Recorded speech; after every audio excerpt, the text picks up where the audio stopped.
guys, so welcome to week 23. This week is all about ska music. So I've got 3 songs for you today. Most of them are based around a kind of 3-chord progression, but the tricky thing is the rhythm, and also we're using a lot of bar chords. So there's a lot of stuff to think about. This may be a slightly trickier week to some. So let's get started. We're going to have a go at a song called Rudy, A Message to You. All right, I'll quickly play it for you.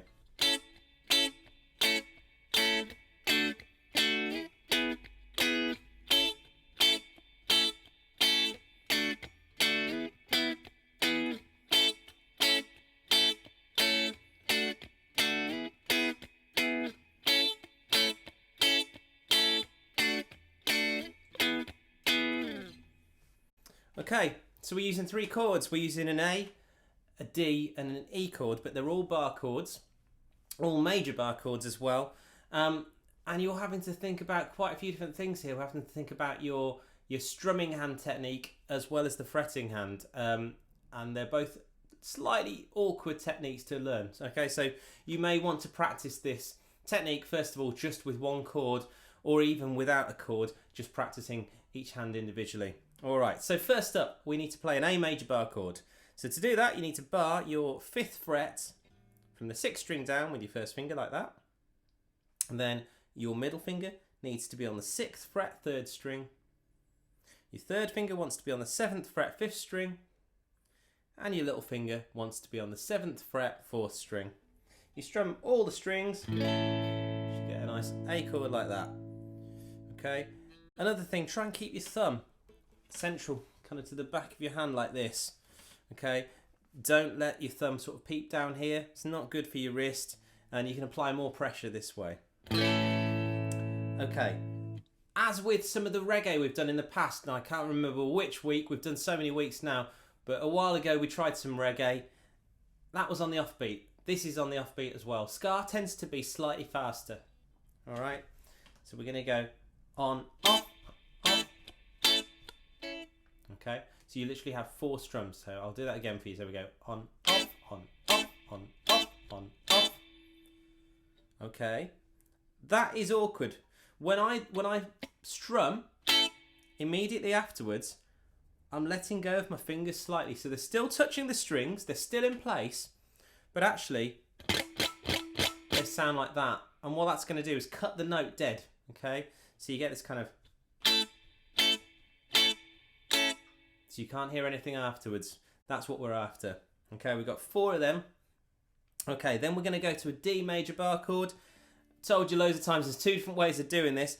You can either bar your 5th fret from the 5th string down and flatten your 3rd finger from the 7th fret, 4th string down. So you're kind of using 2 fingers to bar like I do. That way we're playing down to the 2nd string, 5th to the 2nd. If you prefer, and if you've got perhaps slightly smaller fingers than me, you can bar that 5th fret from the 5th string down. Put your middle finger on the 7th fret, 4th string. Your 3rd finger on the 7th fret, 3rd string. And your little finger on the 7th fret, 2nd string. And play from the 5th string down to the 1st. It's totally up to you. Okay, like I said, I feel a bit more comfortable doing this one, to be honest. Okay, so for this, we're going to go. Okay, slightly awkward. So we've got 1 strum on the offbeat. Again, strumming from underneath, by the way. We're strumming from the 2nd string up. And then we strum it again. And we're sliding across 2 frets to our next chord, which is an E, like this. Okay. Pretty awkward. I would practice that. What you're going to find is your fingers kind of slide into other frets when they're not supposed to. Don't worry, that's just normal. And then we strum it again on the offbeat. So you've got. I'll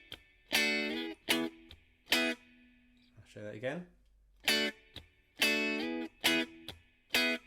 Okay, so you've kind of got 2 strums after your slide. I'll show you what those 3 sound like together. So we've got A.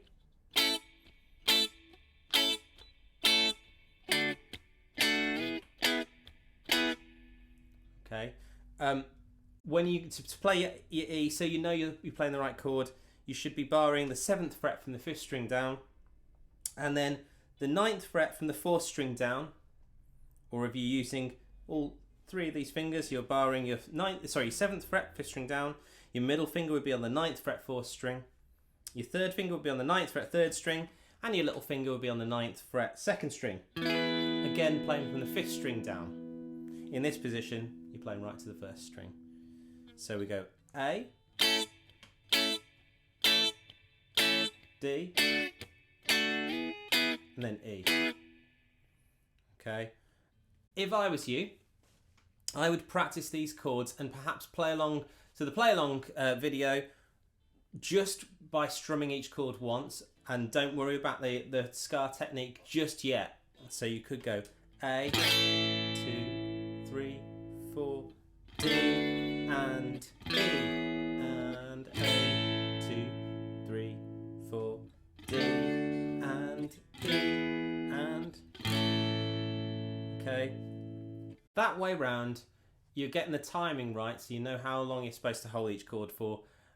You're practicing those bar chords, and to be honest with you, I don't just want you to learn stuff with this, I want you to enjoy it as well. So you're still learning stuff if you're practicing those chord shapes. The strumming technique is awkward, but I'd love you to have a go at it. All right, like I say, the whole point of this week is it's about ska music, and ska guitar playing anyway is based around this technique.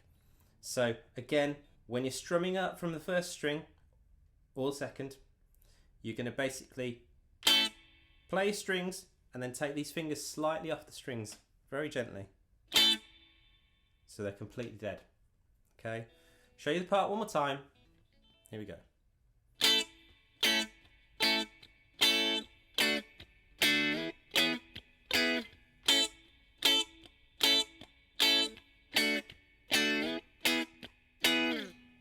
Okay, so have a go at that.